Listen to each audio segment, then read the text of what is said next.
Questa è una storia di intrighi e di politica internazionale, di scandali e di questioni di corona e non solo. È una storia che coinvolge uomini e donne, è una storia che qualcuno avrebbe definito anni fa gossip, ma qual è il confine tra notizia, storia e gossip? Beh, il confine tra notizia e gossip è molto semplice, il principio di notiziabilità, dove inizia effettivamente l'interesse pubblico. In questo caso l'interesse pubblico è stato evidente, è stato sottolineato non solo dagli osservatori esterni, ma dagli stessi membri del gabinetto di governo e anche da un'istituzione ecclesiastica. Questa è una storia di un amore probabilmente sincero, per alcuni semplicemente una facciata, per una arrampicatrice sociale. Questa è la storia di un uomo che si innamora di una donna che però è già stata di altri, una donna non semplice da gestire, una donna a tratti misteriosa. Questa è la storia di come la storia possa cambiare in maniera radicale per un semplice motivo, per il senso d'amore o di possesso di un affetto. Questa è la storia di Edoardo e Wallis. Questa è la storia di ciò che avrebbe potuto essere l'Inghilterra e non è stata. Questa è la storia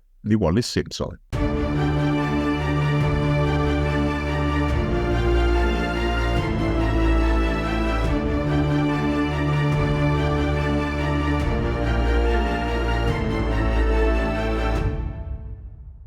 Rintracciare certe fonti, certi documenti, i filmati, le foto, non è semplice. Certo, internet è un grande mare, un mare globale, ma l'orientamento non è facile e soprattutto alcune risorse sono molto distanti da noi e a volte non sono accessibili attraverso gli strumenti del nostro paese. Per bypassare eventuali divieti o per accedere semplicemente a risorse che si trovano molto distanti da noi, un aiuto forte a noi di dentro la storia arriva dal nostro partner NordVPN. Il nostro sponsor e sostenitore NordVPN vi propone una grandiosa offerta. Per aderire basta cliccare sul link che trovate qui sotto o in descrizione del video e prevede uno sconto esclusivo più 4 mesi extra su tutti i piani biennali, sempre con la solita forma: 30 giorni di prova, soddisfatti o rimborsati. Il mondo NordVPN propone diversi vantaggi, a cominciare dall'accesso a contenuti streaming internazionali non disponibili nel nostro paese per blocchi di vario tipo, e poi una sicurezza migliorata su tutti i wifi pubblici, pensate a quelli degli aeroporti, delle stazioni e chiaramente degli hotel, quindi l'ideale per chi viaggia. Ma molti si domanderanno: perché devo pagare un servizio di VPN come NordVPN e non utilizzare una VPN gratuita? Uno dei modi principali in cui le VPN gratis guadagnano è attraverso la vendita dei vostri dati personali. A chi? Ai broker. Le aziende pubblicitarie acquistano poi questi dati per scoprire di più sulle abitudini d'acquisto degli utenti, così da rendere più efficaci le proprie campagne che vanno a vostro scapito. L'esatto contrario di NordVPN, che ha un prezzo decisamente ragionevole, anzi molto molto conveniente, vi dà la sicurezza di poter navigare in totale tranquillità, al riparo da curiosi, da spioni, come a volte ne incrociamo nei nostri video, o da malintenzionati, con la possibilità di accedere a contenuti validi in tutto il mondo e con la piena garanzia. Soddisfatti o rimborsati? Beh, cosa volete di più? Ah, non lo so io. Nell'antichità c'era un detto, riguardava Cleopatra. Tutti voi ne avrete sentito parlare, la regina del regno tolemaico d'Egitto. Si diceva che se il suo naso fosse stato più lungo o più corto, sarebbe cambiata la faccia del mondo. Era un modo di dire, era semplicemente un modo bizzarro per elogiarne la bellezza che aveva catturato la fantasia di molti uomini. Ecco, Cleopatra è forse il primo grande esempio nella storia umana di come una donna possa cambiare il destino di una nazione o addirittura di un impero. L'amore di Cleopatra per Gaio Giulio Cesare contribuì a cambiare le sorti non solo dell'Egitto, ma anche di Roma. E Wallis Simpson cosa c'entra in questa storia? Beh, Wallis Simpson arriva quasi 2000 anni dopo Cleopatra, ma ha un impatto su un altro impero, quello britannico, non meno scioccante, anzi molto più scioccante. È il 1934, quando Edoardo, il nome è molto lungo, non lo citiamo per brevità, ma comunque è l'erede al trono d'Inghilterra, conosce Wallis. Wallis Simpson in realtà il cognome Simpson lo ha preso dal secondo marito? Perché Wallis è già stata sposata 2 volte. Il suo cognome è danubile, è un altro, si chiama Warfield, ma è stata già coniugata col signor Spencer e col signor Simpson, 2 persone completamente diverse. Questo fa capire che non è una persona semplice con cui trattare. Il primo marito, Earl Winfield Spencer Jr., era un aviatore della Marina degli Stati Uniti d'America. Wallis è americana e ha conosciuto il suo primo marito quando era poco più che una ragazza. Lo ha sposato, è andata a vivere con lui, ma l'unione non è stata esattamente semplice. Lo si è visto quando Earl Spencer viene spedito in Estremo Oriente all'inizio degli anni 20. Spencer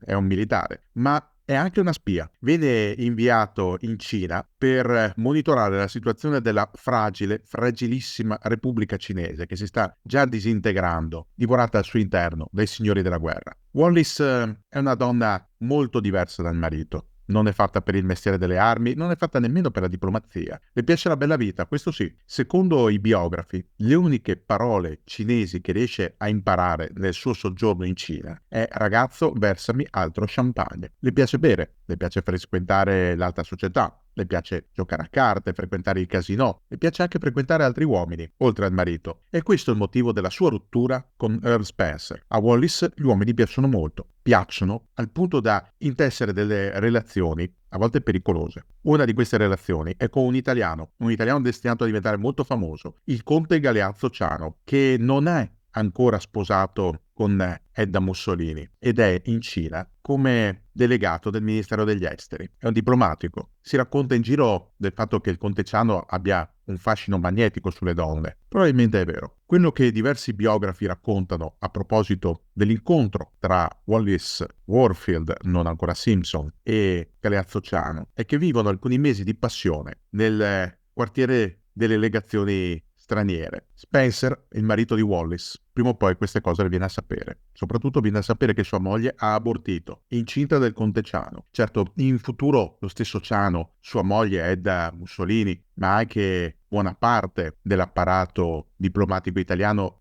negheranno con sdegno qualunque relazione, figuriamoci una gravidanza e un aborto. Ma Wallis effettivamente entra in una clinica abortista, ne esce dopo un po' e con un verdetto, non potrà più avere figli. Quell'aborto le è costato la sterilità, ma non importa. Il rapporto con Earl Spencer ormai è rovinato. Nel 1925 tornano tutti e due negli Stati Uniti, ma sono già formalmente separati. Il divorzio arriva 2 anni dopo, il 10 dicembre del 1927. Nel frattempo, Wallis continua a girare, a darsi la bella vita. In un'occasione potrebbe anche incontrare lui, Edoardo, il principe di Galles, ma non si sfiorano nemmeno si guardano. Piuttosto, nel 1928, pochi mesi dopo il divorzio da Earl Spencer, arriva il secondo matrimonio, questa volta con Ernst Aldrich Simpson, di cui prende il nome. Da quel momento per tutti diventa la signora Wallis Simpson. Ernst Aldrich Simpson è un impresario marittimo, organizza spedizioni via mare. È un uomo benestante, certo non ricco, e qui il rapporto con Wallis si incrina molto presto. Non perché non vi sia amore tra i due, ma perché Wallis è ormai abituata a uno stile di vita molto elevato, più elevato di quello che il tenore di vita del signor Simpson possa mai garantire. Il loro rapporto entra in crisi già nel 1933. L'anno dopo, nel 1934, Wallis conosce per la prima volta lui, Edoardo. Secondo alcuni biografi sarebbe un colpo di fulmine. Già alla fine di gennaio del 1934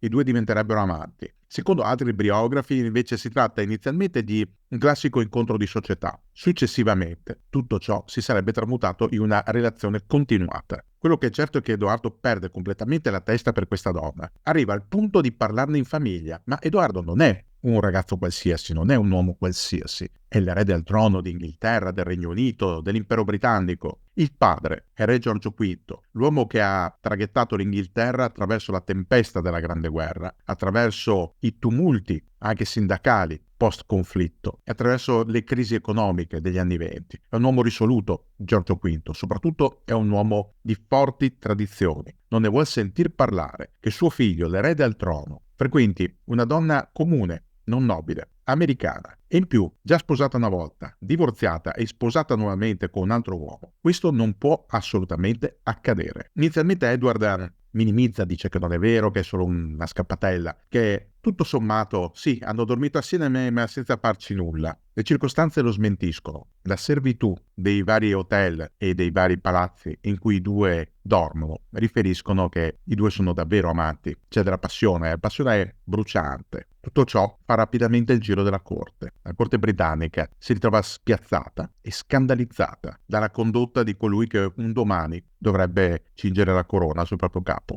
Edoardo, tra l'altro, si dichiara completamente innamorato di Wallis, al punto da accompagnarla di volta in volta durante le varie vacanze. La porta al mare, la porta sullo yacht, la porta a sciare in Austria. La coppia diventa ormai una coppia accettata, un po' ovunque. Il signor Simpson, il marito di Wallis, fa buon viso a cattivo gioco, capisce che la sua relazione è finita, ma evita scontri frontali con un rivale molto più pericoloso di lui in termini sociali. Quello che cambia la prospettiva radicalmente è la morte il 20 gennaio 1936 di Giorgio V. Giorgio V soffriva da tempo di problemi di salute. Una polmonite protrattasi nel tempo gli diventa fatale. Alla sua morte, il primogenito, Edoardo, gli succede al trono. È il primo in successione e la prima preoccupazione della regina madre, dei fratelli a cominciare dal duca di York, del governo conservatore e della chiesa anglicana di cui la corona britannica è sostanzialmente la tutrice, è proprio il fatto di questa relazione extraconiugale con una donna straniera di umili origini e già sposata e divorziata. Un qualcosa che non può essere accettato. Sono molto distanti i tempi di Camilla Parker Bowles, che verrà accettata a corte solo tramite una riforma costituzionale della monarchia britannica. Siamo negli anni 30, la società britannica rifiuta un determinato rapporto. Edoardo non vi fa caso, continua non solo a frequentare Wallis, ma anche a portarla con sé nelle occasioni ufficiali e non solo. Wallis, qualcuno dichiara che un giorno probabilmente sarà regina. Certo, prima dovrà troncare il rapporto col signor Simpson, ma non è un problema. Tutti e due ormai sono separati di fatto e prima o poi arriverà l'istanza di divorzio. È solo una questione di tempo. È un tempo che però né Edoardo né soprattutto il governo inglese hanno. Il tempo è tiranno, o per dirla con gli antichi romani, tempus fugit, malatempora curru. Ecco, quelle malatempora sono rappresentate dalla situazione europea nella seconda metà degli anni 30. Gran parte dell'Europa è già sotto il dominio dei vari totalitarismi. A estremo est dell'Europa c'è l'Unione Sovietica, il totalitarismo stalinista. Poi c'è una galassia di dittature di stampo fascista fino alla Germania nazista, una dopo l'altra. Nel luglio del 1936 scoppia anche la guerra civile spagnola, che si concluderà con l'affermazione di una nuova dittatura. L'Inghilterra è uno dei pochi baluardi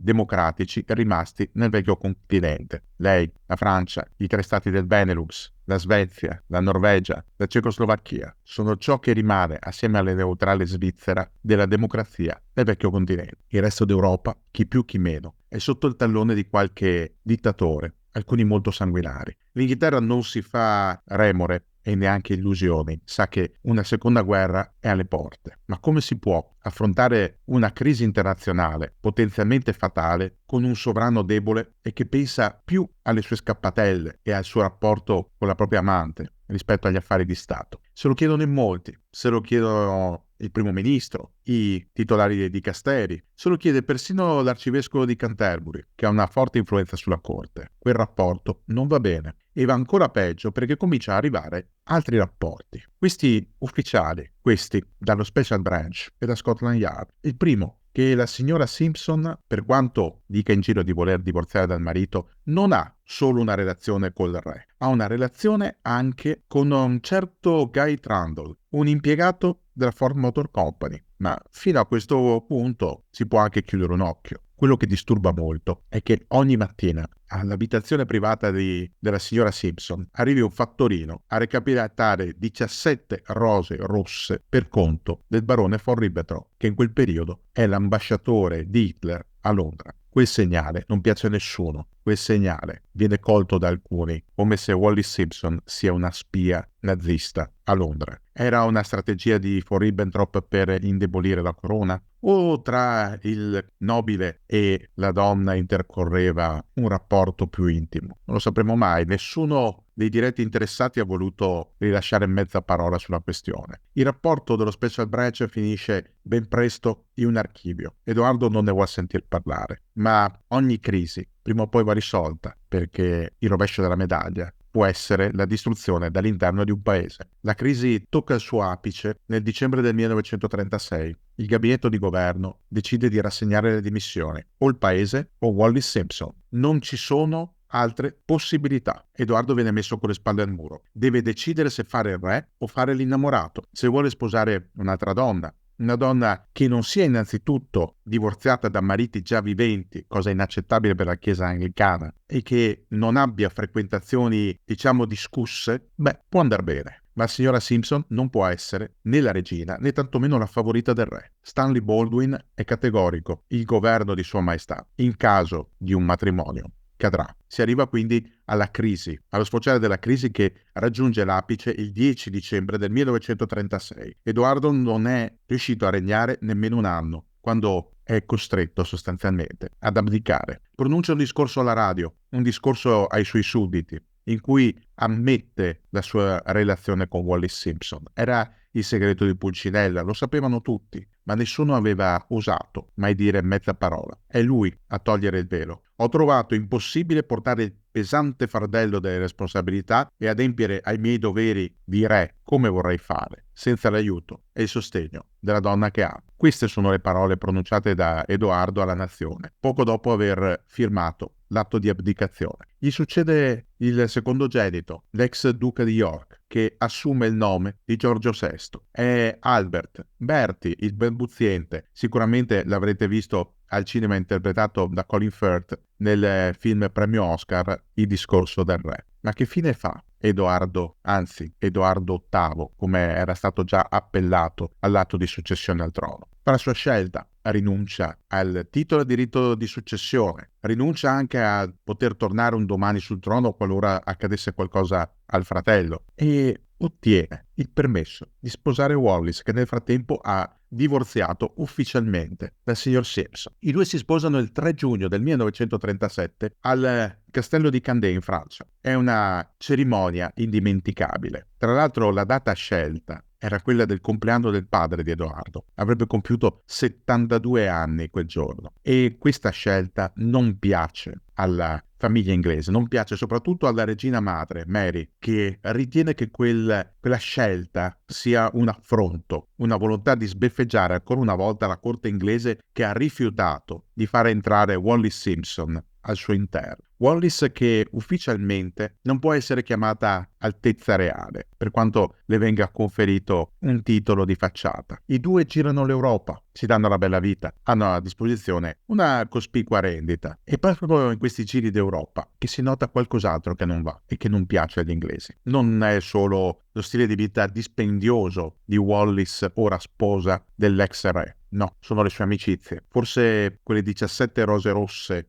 quotidiane del conte von Ribbentrop celavano qualcos'altro. Lo si vede proprio nell'estate del 1937, quando, appena conclusa la luna di miele, Edoardo e Wallis si recano a Berchtesgaden, il buon ritiro sulle Alpi bavaresi di Adolf Hitler. Vengono ricevuti proprio dal dittatore, con tutti gli onori di casa. Lo stesso Hitler, parlando di Wallis, dice: «Sono sicuro che sarebbe stata un'ottima regina». Le voci che vogliono Wallis Simpson e il consorte come simpatizzanti nazisti si rincorrono sempre più, e sono voci preoccupanti. Quando la guerra scoppia, nel settembre del 39, Edoardo viene arruolato. D'altronde tutta la famiglia reale, per tradizione, riveste dei ruoli da ufficiale, principalmente della Royal Navy. Edoardo viene inviato sul continente con una unità di coordinazione intelligence. Poco prima della caduta della Francia riesce a lasciare il paese e a spostarsi in Spagna. Ma anche andando in Spagna, quelle voci maligne sulle sue amicizie fasciste e naziste continuano a perseguitarlo. Dalla Spagna si sposta in Portogallo, sempre nel corso da quelle voci, alimentate anche dall'ambasciatore degli Stati Uniti in Spagna,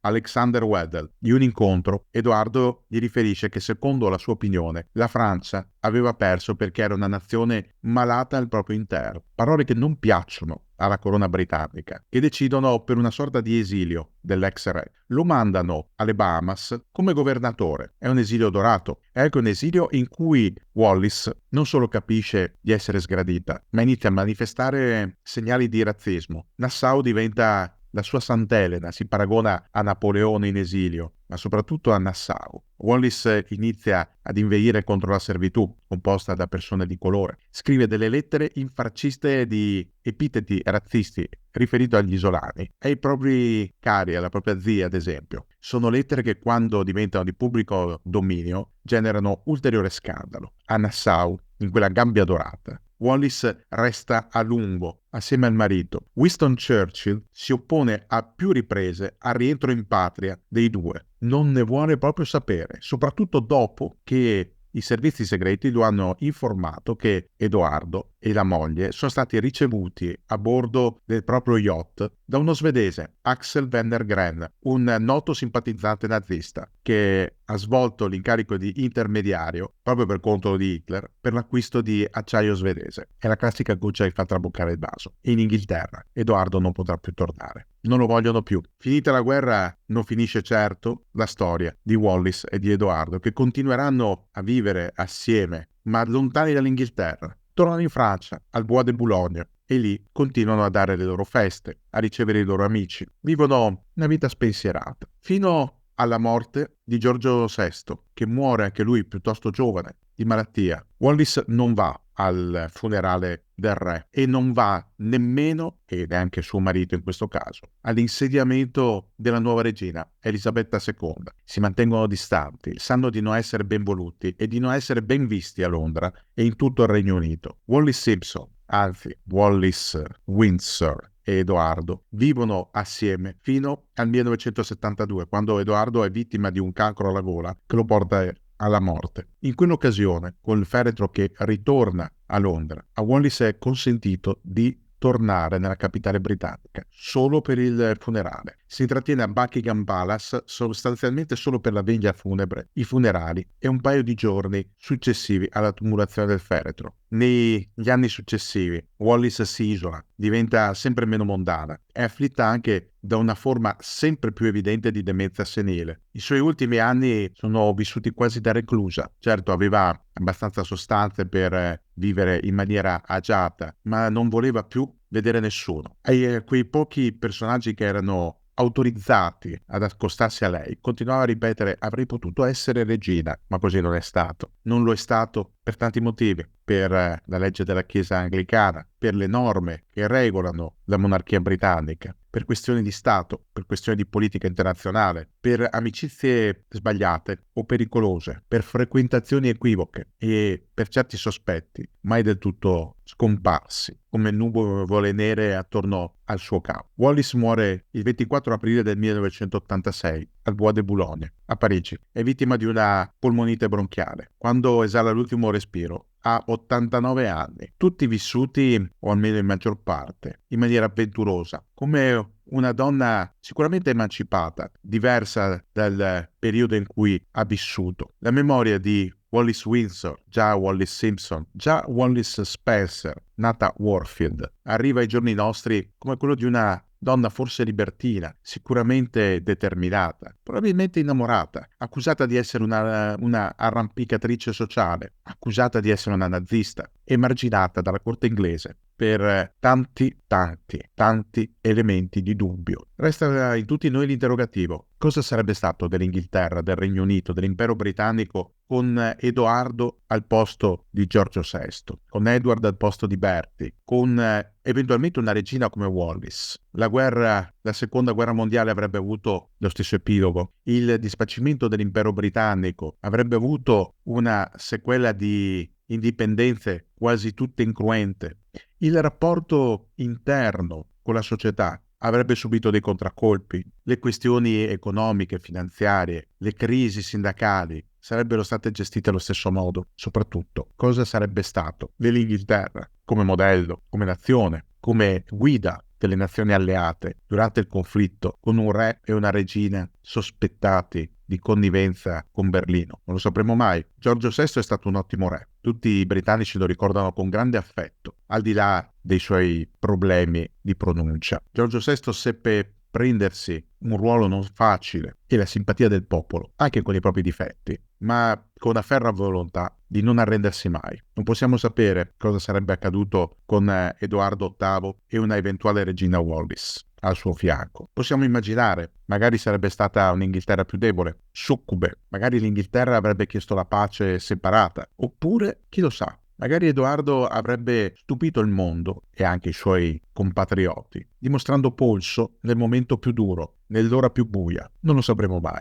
Resta la memoria invece di un amore impossibile, un amore vietato, un amore proibito, quello tra un sovrano e una donna pluridivorziata, quello tra un nobile e una persona di umili origini, quello tra il rampollo di una famiglia molto in vista e una donna che aveva vissuto molte vite, molti amori e che alla fine, anche per propria scelta, è rimasta vittima proprio dell'amore più grande, l'amore della sua vita, un amore chiamato Edoardo.